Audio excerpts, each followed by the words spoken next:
Yo, what's up guys? That guy with the pencil here, and let's do another edition of Tier List Tuesdays talking about the Black Eagles house. And let me just say it right here, right now, start the video so I don't have to say it later. Spoilers for the entirety of Fire Emblem 3 houses. I'm saying the entirety because I'm talking about these characters in totality. Like, I have a whole ton of information in my head about the game and all these respective characters. I'm not sure which of this information is root locked or not, so I'm spoiling everything. Basically, in short, if you have a problem with that, run right now. Don't stay here. Don't stay here. Get out of here. But regardless, let's get into the tier list itself, and let me give myself some criteria. So, am I ranking these characters based off their viability as units in the game? No, because I haven't played the game as much to know that stuff. I've watched a whole ton of videos on it. Like I said in my last video about Fire Emblem, I'm on a Fire Emblem kick for some reason. I have no idea. Like, I do love Fire Emblem. It is one of my favorite game series, but like, for some reason, I am just heavily into Fire Emblem right now. I've been watching multiple YouTubers on it, and I've just been watching a whole ton of tier lists on it about like unit viability and stuff like that, and just blowing my mind. But regardless, I'm here to talk about them as characters, what I liked about them as characters, what I don't like about them as characters, where do some of them go, where do some of them place, and this is how I would personally rank them. Because I know some characters, some people aren't going to like what I say about some of these characters because either they're fan favorites and or they have other reasons that they're liked for reasons that we don't say here. And what we're going to do is we're going to start off in the young and simple, you know how it be, alright, so like, nah, I can't do that to Hubert, even I can't do that to Hubert. Okay, so why do I put Hubert in there? That's a fantastic question. I have a not so fantastic answer. Because the reason I put Hubert so low is a lot based off my personal experience. Like I mentioned in the last video, Hubert betrayed me, and it hit different. Like Hubert, I always had the idea the moment I even saw him. Like I hadn't even picked my class yet, because like I said, went to the game totally blind. I was going around the monastery as Byleth and just talking to everyone, and I just instantly didn't trust Hubert. Like he just put off all the wrong vibes. 1 from his appearance, 2 to his dialogue, 3 to everything. He's a dark mage. Like, no offense, but I don't trust you. And I didn't trust him. And one of the things I really do like about the game is that all the characters, in some way, shape, or form, grow a respect for you. Like, it's gradual. It may not happen eventually. And of course, it's not really you, it's Byleth. But I like that. Like, there's this constant evolution of these characters being like, you know what? Yeah, you have good teachings, you have a lot of skills that we need to respect, and you're a good leader, blah, blah, blah, blah, blah. And it's just stuff like that in the story, except Hubert never, ever gave that to me. And of course, it's because I didn't play Crimson Flower, so I don't know what he's like in that route. But in terms of the route that I played, which was Silver Snow, I always felt like Hubert kind of just wrote us off as something to the side. And while that is a good way to show how technically minor Byleth is in the grand scheme of things, it made me feel disrespected. 2, I was betrayed by him. He stole my Dark Seal. I never got that back. That was the one Dark Seal I got in the entirety of my original playthrough, because I didn't play New Game Plus yet, and I wasn't busted, so I couldn't beat the Death Knight. And I just felt hurt by Hubert. And purely character-wise, I find his archetype boring. Like, he is the manservant, just to every way, shape, and form, but he's the dark manservant. And it's all right. Like, he's evil to do in his function, and this is what I'm saying off of what little I know of to do, but his character archetype isn't that interesting for me. I never find any of his dialogue that interesting, because he's just playing to, I am the tall, dark, evil, intimidating man. Would you like me to suck your blood now or later? And I just sit here like, no, I want to get something else out of you. And like, his backstory is all right enough. Like, he was put into serving Edelgard at a super young age, and he's come dependent on her, but like, I don't know. Like, nothing about Hubert grabs me, except I don't like him because he's a slimy traitor. So the one thing that does grab me about him isn't a positive. So I don't really know. I don't really have much to say about Hubert either, because I feel like the only thing, and what makes me even more annoyed is like he says he didn't expect his lady to fail, but he left a whole letter and plan about where those who slither in the dark still are in Silver Snow to have us go kill them for him. Like, we were always just a tool for him, and it was super disrespectful. I never, like, at least with Edelgard, she respected you as an individual, as, like, a person. Hubert never saw me as more than a tool, and he died for it. He betrayed me, tried to run my fade multiple times, failed at running my fade, and then proceeded to die, and then made me go do something else for him. Sure, was that something else to the benefit of the entire world? Yes. Still insulted by him. Hubert, back up.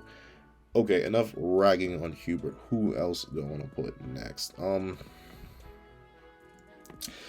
Alright, so y'all gonna be mad at me. Y'all gonna be mad at me, and I'm gonna have to ask you to calm down. Calm down. Take deep breaths. Take deep breaths. Take long, deep breaths. Yes, Dorothea isn't why you exist, but calm down. Calm down. Okay? Okay, everything's fine. Everything's fine. Everything's fine. I promise you. It's okay. It's okay. We can explain this. How am I gonna explain this? Okay, so the reason I don't like Dorothea, like, at all, like, not one bit, like, in the slightest. One, she's just boring, and in part two, she's depressed all the time. And not that that's necessarily a bad thing, because that's good for, like, character growth, but every single time I would go to level Dorothea up, or whenever I would go to use her, because I was super limited in my units, since I only recruited Felix and Ignatz. Your boy was on the struggle. I had no idea what to do throughout the entire game to recruit units. I just kept going and getting denied by them. So, like, she was one of my main magic users. Like, I think it was her. And her. And, like, Manuela. And I think those two were really it. Those were my two main utility magic users. Because I had no other option. And, like, Hanneman. But Hanneman was more so an attacker. And, like, even every time I go to use Dorothea, she was like, why are we doing this? I'm just like, Dorothea, please shut up. We're in the middle of a war. Please try to survive right now. And I think it's really part two that drives her down for me, because in part one, I guess she's alright. Like, she has a nice little relationship with Ingrid, and she has her good character interactions. But I never find, and I find her backstory interesting enough, like the orphan that got into fame, and then is proceeding to go on and try to marry off herself to every single noble so she can live lavishly. But I find that an interesting contradiction within her character, where she's willing to give herself off to the highest bidder as long as she likes them, but at the same time, she keeps dunking on Ferdinand for just trying to get to know her as an individual. And it's like, well, like, isn't this what you want? And my paired ending, because since I had so few units, was Dorothea and Ferdinand. I'm just like, so you did want this, but you didn't want this. I don't know. Dorothea confuses me, and she makes me sad. It's a bad combination, and it really, really, really blows my mind. I don't know. Why do you exist? I don't find her character archetype. No, that's the thing. Like, I like orphans who found their way into something better. I do actually like that. Can I name you an idea of it off the top of my head? Not necessarily for some reason right now. However, I do like it. I just find Dorothea's reaction to it and the way she went with it strange. Not necessarily bad, because I can't say it's a bad or even inhuman reaction. It's a very human reaction to what she's trying to do, and honestly, in the world she lives in, marrying herself off to a noble she likes probably would be the best option she'd have at that point. But I don't know, like, I never got what everyone else got when they looked at Dorothea. I was just like, bro, why? What does this one do for you? Like, there are many other options. Why is this one it? So that's really it. Like, why do you there he goes. There we go. The reason she's in Why Do You Exist, because you have other options. You aren't Android 16 in this situation. You don't have no other options. You have other options. And it just makes you wonder, why do you exist? Like, everyone else, at least in part 2, seems to develop. Like, They mature in the case of Linheart. They mature again and overcome themselves in the case of Bernadette, at least a bit. Ferdinand matures and begins to understand the world better. Edelgard, from what little I know of her in her post-time skip self, even manages to grow a bit and isn't so childish and honestly isn't so reliant on her teacher as she was. Even Kaspar, despite being still naive and childish, firmed up and became more serious and understanding situations better than he did when he was younger. Petra was forced to evolve once again. And when it comes to Dorothea, like, not to say that she regressed, but, well, every other character took the weight of the world that was placed on top of them out of nowhere, and they just forced themselves to live with it, fight through it. Dorothea kind of just let it plop on her back and just lay there. And that's not, it's not inspired. It's human. It's very, very human. I'll give it that. It's not that Dorothea is a necessarily bad character. It is a very, very human response to the situation she was put in. However, that doesn't mean I have to enjoy it. So there's my stance on Dorothea and why she's and why I do exist. But since we were talking about who Dorothea ended up, let me put Ferdinand von Eiger in okay. And the reason I think Ferdinand von Eiger is okay is because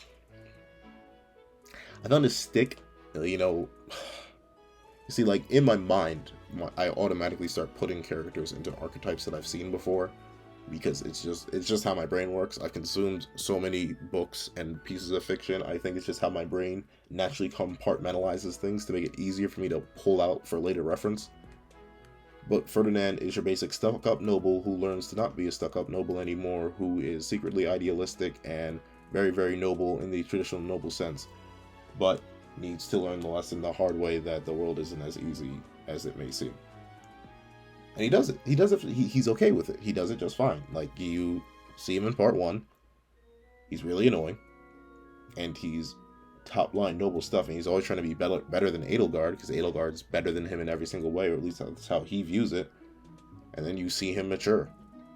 And, like, actually, man, am I gonna...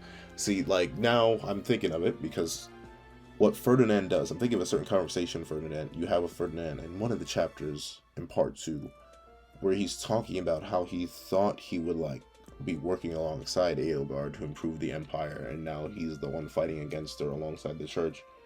And he realizes how, like, it hits him, at least in that conversation, it seems to hit him most poignantly there, that the world really is a twisted place, and that despite how twisted it is, he's still going to keep some part of him, that little part of him that still believes in people, that still believes in the fact that the world can change despite how cruel and twisting and unforgiving it is. He believes that it can improve, and he's going to try and do it himself. And he doesn't care anymore about his name or title. He still says, I believe he still says, I am Ferdinand von Eiger. But he says it not because it's a noble title and he's going to be taking over his father the Duke, but because that is who he is, and he doesn't care how he goes down in the history books. He's going to go down as a person who worked alongside Byleth and all his other companions to improve the world around him. And yeah, like, man, you snuck in a great, like, I had you put there. I had you put in okay, Ferdinand, but then you leveled up. Congratulations. But you know who is going in okay? See, now I'm thinking again, and man, like, you can't give me time to think, because then my opinions shift. Linheart's okay. I'm gonna say it here right now. Linheart's okay. But how do I justify this to myself? Is there anything Linheart really did? Okay, so Linheart, he's your lazy boy, and not the reclining chair. But what I like about Linheart is that he still has his passions.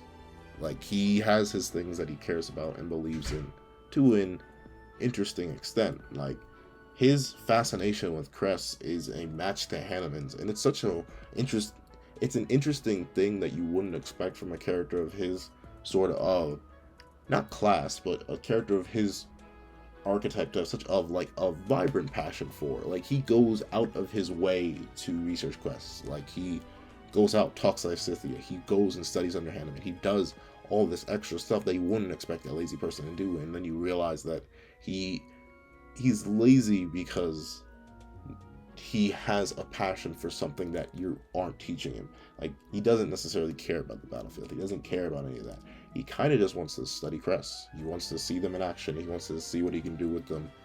And the way he does all that is really, really good. And I like how in part 2, he is still a little bit lazy. But then you can see through a lot of his support conversations, instead of napping or trying to escape the situation, he will actually go and help, like his support conversation with Petra, and how she helped him go get that burning wood, and how he uses his knowledge to help others. And I like Ferdinand's more, but yeah, Linheart, you got moved up to great. Why are all y'all sneaking up higher? Really? It's supposed to be a nice and simple. Man, this is why you don't try to think about where you're gonna put characters and then just leave them there. You gotta be able to give yourself time to think and flesh them out. But yeah, Linheart, he's great. Okay, I'll say he's not good. He's not okay. He's great. I'd say his character growth, his base character archetype, I do like it, and I like how he can turn around and be really, really an interesting character to think about and discuss. Because if he had the same passion for everything else that he had for Cress, he'd be unstoppable. Like, if he would almost be a Lysithea, which is a character I'll get into another video whenever I finally finish the Gold Verdant Wind in my current playthrough, and I go through and figure all that out and finish that up. Then I'll probably become a Golden Gear tier list later on down the line. But I feel like he would almost be like that, because he would have so much. He has potential, obviously. He has a crest. He is a noble lineage, and even when he's half-heartedly pursuing his ability to survive and live, he's already really, really strong in the context of the narrative. So I like the potential that Linheart has. I like his archetype, and I like where he grows from his archetype in part 2. All around, he's pretty great. I'm gonna put you in okay. Please. Are you gonna stay there, Kaspar? I think Kaspar's gonna stay there, because he's another flip on the idealistic noble, except he likes violence. He takes the violence route first, while Ferdinand is the idealistic noble who takes the pacifism and then violence route. So I think that little simple distinction is big enough to notate why I think Kaspar's okay and I think Ferdinand's great. Because even in part 2, I'll admit, Kaspar, while he grows a bit, he does become a lot more patient, he becomes a lot more understanding. He's still fundamentally the same character. Like, he still has a lot of the same guys, he still has a lot of the same character interactions. And while other characters grow off their interactions with him, Kaspar is very much of a flat character. And while it is done pretty well, it's done okay. I think there's nothing much that I can really praise for Kaspar's writing, other than the fact that he grew a bit. Like, he woke up, he matured, he did flat out mature. Like, he understands the ramifications of his actions and how they affect him, and he learns. I think that's the thing I like about Kaspar the most. Like, in almost every support chain he has that at least I remember, he's talking with someone, and he brings up something, and he learns about himself and the person he's fighting. The person he's talking with.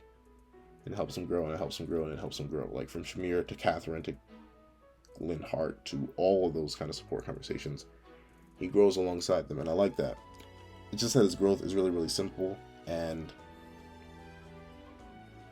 yeah, I can't necessarily put Kaspar in great. I think he's okay, because I think that's where his character growth is. It's okay. Wow, I left the other three of the women for last. Bernadette, let me handle you. Bernadette, where do I put you, Bernadette? Where do I put you? Do I put you in great? Do I put you in okay? Do I put you... Nah, I ain't putting you in that. Okay. Bernadette is going at the bottom of great. And the reason this is because I've met Bernadettes. I've met people who are awkwardly shut in due to previous trauma, and that they don't want to come out, and stuff like that. Being alone and isolated and having what they like to do makes them happy. And I've also seen people pull a Bernadette in the 5-year time skip and grow out of that and make friends and understand and still have some of those tendencies, because those tendencies are really, really hard to break, and they become an ingrained part of your psyche and your natural interactions, because it's just become a part of who you are because of how much time and effort, how your body was literally trained to react to certain situations out of fear. And I know it's a lot of her patterns seem to have the same conversations, but I like those little moments where you have her with like Eloise, and she's reminded of her uncle, the one person who treated her like a human being rather than a living prop. And then you have those people where she just opens up to and begins to trust a lot more in like Edelgard, or in honestly Ferdinand, or any of the other Black Eagles members, where she just starts to grow and they help her out of her shell bit by bit, and like, she still ends up running away. But then you get to part 2, where she already began her solid growth in part 1, where she's just slowly coming out of her shell due to being in a new environment without her parents, without her father especially, that have molded her into this reclusive being that's afraid that the entire world is going to eat her. One by one, everyone's just slowly chipping at the shell, whether it be Violet, whether it be any of her fellow classmates, whether it be anyone from the other houses that happen to build a support with her. You can just slowly see it. And another thing that I really, really like about Bernadette specifically, and why I think I'm sliding her above Linheart, is, I'm going to put her above that. When Geralt dies, and because I don't know about you guys, but whenever I had the monastery route, I started to memorize where characters would be at certain times. Like, I wouldn't be surprised if I saw Raphael in the dining hall. I wouldn't be surprised if dining hall or training grounds. I wouldn't be surprised if I found Felix at the training grounds. And so on my route, always, whenever I'm going to the greenhouse or when I'm going to the pond to go fishing, I always stop at Bernadette's. And I was shocked to find no one there during that chapter. And of course, all the sad music is playing, but I was trying to distract myself because Gerald's death came out left field for me, because I like Fire Emblem, but I haven't played enough Fire Emblem apparently. I didn't know that all dads die yet. And I was just like, wait, where the heck is Bernadette? Because she's always in this room.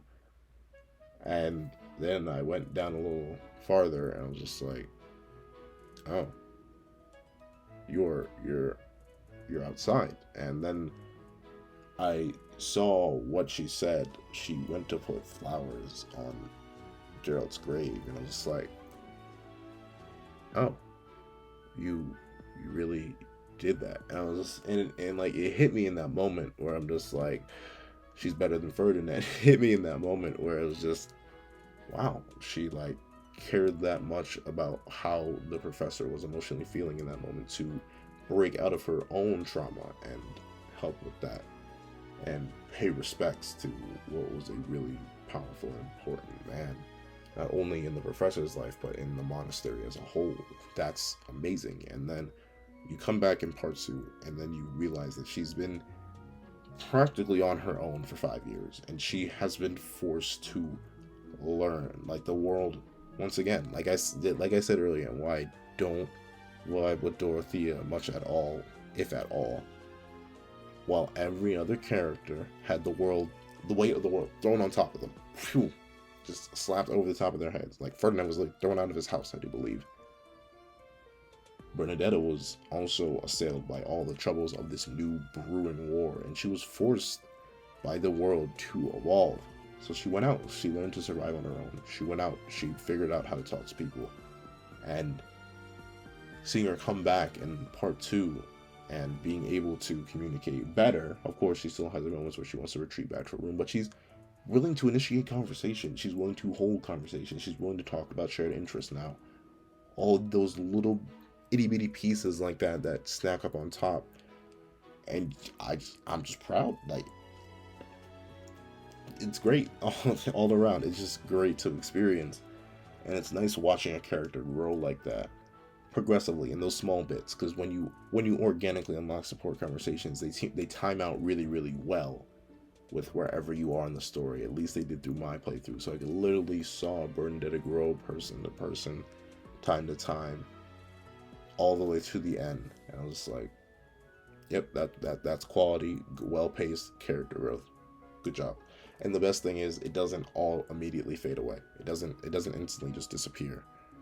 It's still a very poignant part of her but it's a part of her that she can manage much better than she ever could before.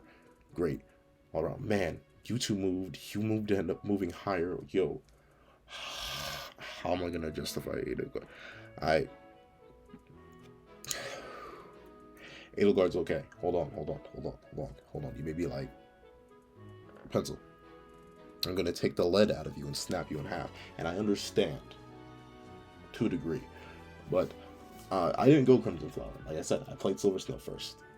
So I got like none of time skip Edelgard except for the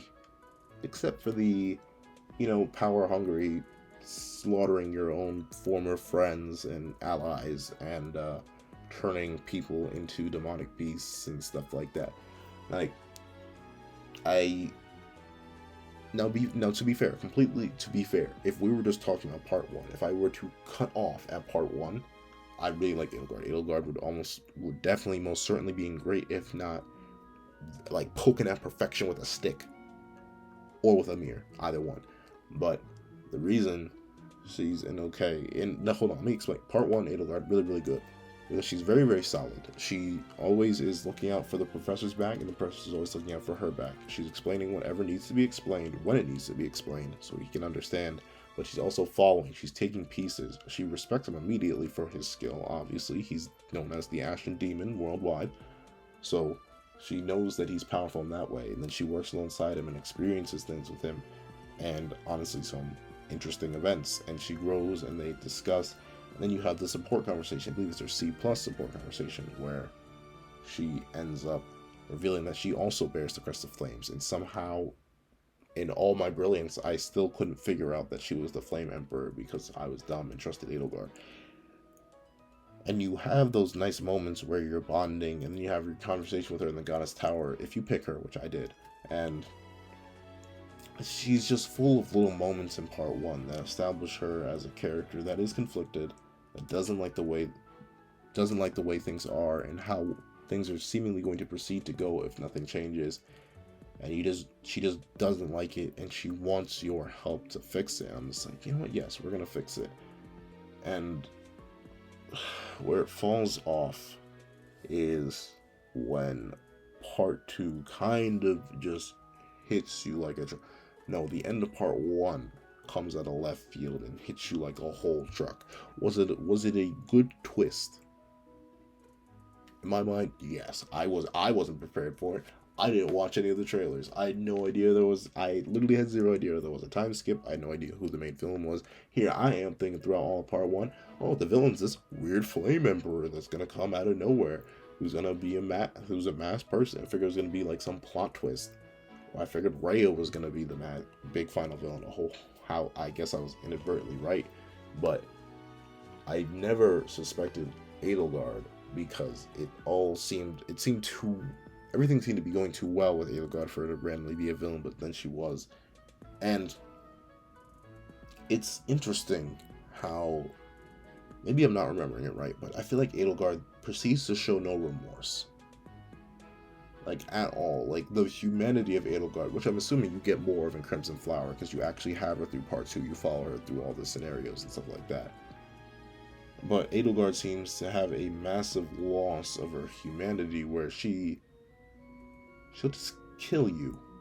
And every single man, woman, child, fellow classmate, fellow friend, she'll just kill them all to institute a system that by its very core is faulty and unstable, due to the fact that, unlike Rhea, she's not going to be able to enforce that her rule by merit is even possible. And rather than use whatever diplomatic skills she has with the other 2 reigning lords, especially someone like Claude, who you can easily interpret doesn't really care for the current system, and someone like Dimitri, who she allegedly had connections in the past with. I don't know enough about that. So a person who doesn't like things are, and a person you already know rather well, and instead of doing anything like that and trying to talk things out and see if they could organize something, like organize a natural unification of Fodlan, She starts a 5-year plus bloody war that costs many their lives, costs characters things that they've never expected before, and she fails. Like, unbelievably so. She trusts those who slither in the dark, which it why? Why wasn't eliminating them your first priority after they powered you up without your consent? And like I said, I do not know the full story behind that. Maybe there's something else there, and who knows, maybe Edelgard will shoot up after I play Crimson Flower, or once I complete all the other routes and get the complete, absolute story. But as of right now, I'm sitting here like, your plan from almost no angles makes sense. Taking down Rhea, who is asserting a rather flawed and dangerous system, is very important, yes. However, the way you could have done it, that would have saved so much bloodshed, so much chaos, so much agony for so many different people you knew personally. It's like, why? And then it really doesn't help that at the end of Silver Snow, you can't talk to her. You can't save Edelgard. Edelgard has to die. So she ends at this point where you were just in a bloody battle with her, and then she's just like, kill me, Professor, go ahead. And I'm just like, what was all this for? Really, what was it all for? Especially since we have to go do what you should have done yourself, or could have asked us to do before. It's a mess. It's honestly, I find Edelgard, at least in Silver Snow, to be a mess in part 2, and putting her in okay is honestly a generosity. That's all I'm going to say on Edelgard. We're not going to talk about that anymore. Ha ha ha ha. Alright. Let's talk about some perfection. Petra. Okay. So, little fun fact about me. I love lore. I do. It's something I spend countless hours on. The amount of time I've spent just reading up on Greek mythology that has nothing to do with, not even just Greek mythology, the time I've spent reading on mythology because I find the backstories of certain characters in other series, or the times I've spent scrolling Wikipedia pages on Fire Emblem characters, the times I've spent scrolling Wikipedia, like not even the Ben 10 Wikia, the Ben 10 Wikipedia page, reading about every single alien. It's just lore fascinates me for some reason. Backstory fascinates me. And what I love about Petra so much is that her very existence makes you ask questions. And when I get to the church tier list, however I'm going to do that, whenever I'm going to do that, I'm not sure when I do that. I'll probably do that after I do all 3 houses. That's the same reason I like Shamir so much, because her existence, being a princess of Brigid, makes me ask so many questions. And not only that, not only does she make me ask so many questions, but she is so kind. And you may be like, yo, what do you mean she's so kind? What does that have to do with anything?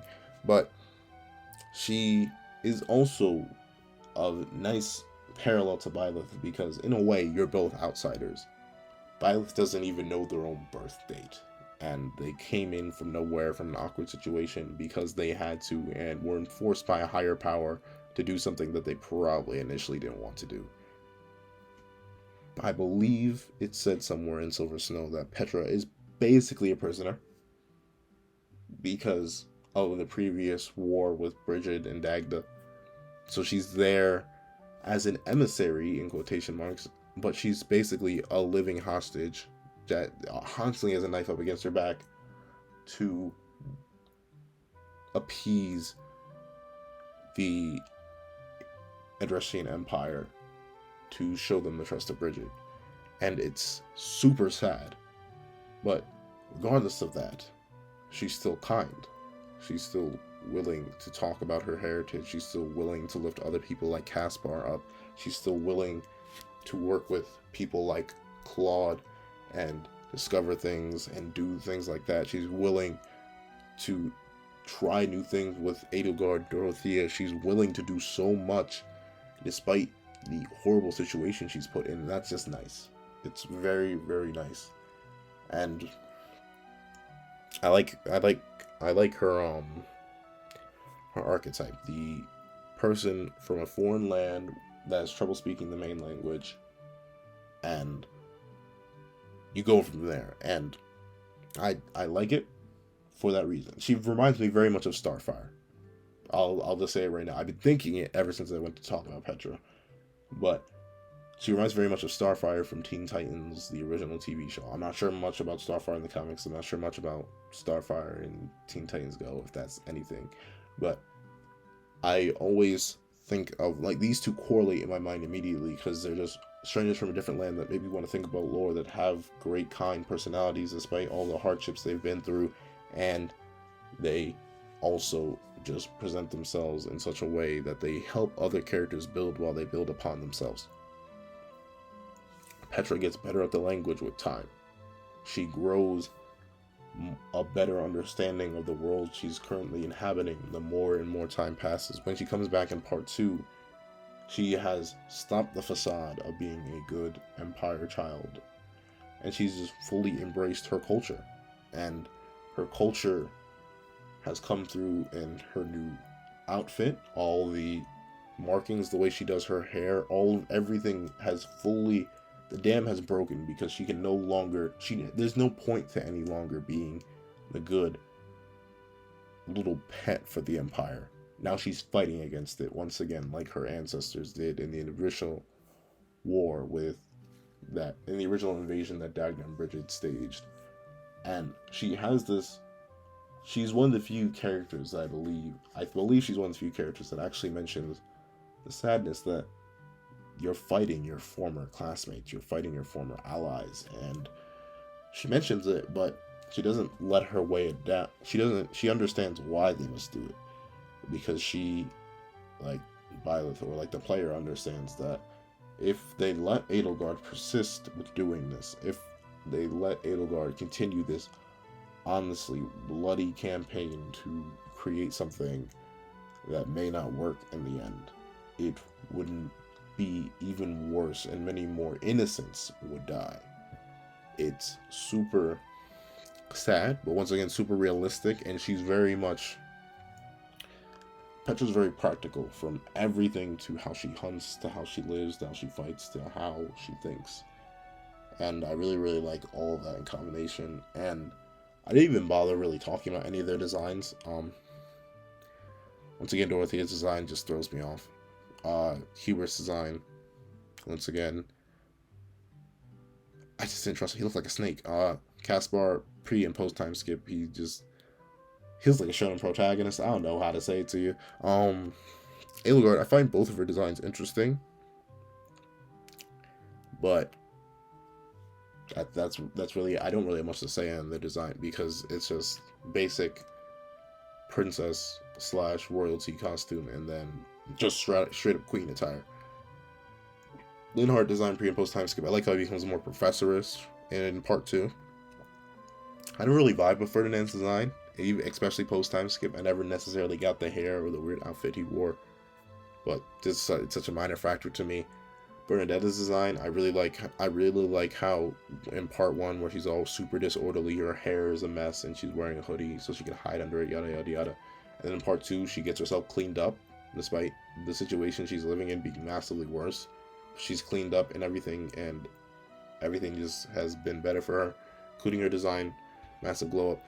And once again, Petra's design, I'm pretty sure none of the other female students have.